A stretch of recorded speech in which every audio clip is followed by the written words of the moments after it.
The big ones, of course, healthcare. We started on a reform path last year. We won't be able to solve the frontline problems without doing the massive reorganization. The morale of the front lines, and my heart breaks for the kind of work environment that has been created for our frontline workers.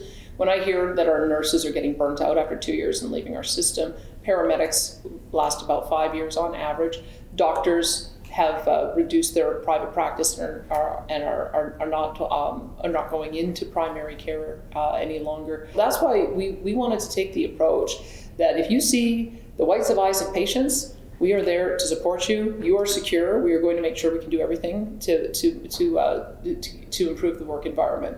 If you're a manager who has never seen a patient, maybe not so much. You got to prove that your role is one that's essential. I just can't see how we can continue on with 7 layers of managers, no one able to make a decision. The first thing I look at is jobs and economy, because that's the foundation for all of it.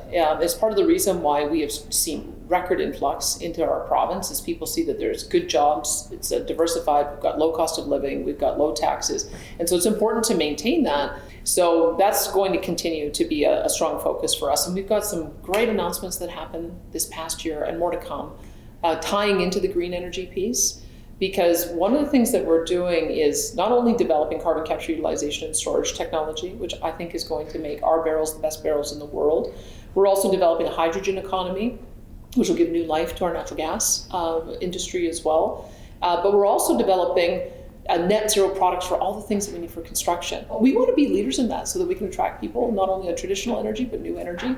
So that's really foundational. And then the battle with Ottawa. I mean, I think people are now beginning to understand that there's a reason why we have to assert that we have constitutional authority over managing our resources, because I watched for the last 2 years as the federal government kept making these pronouncements about what they were going to do.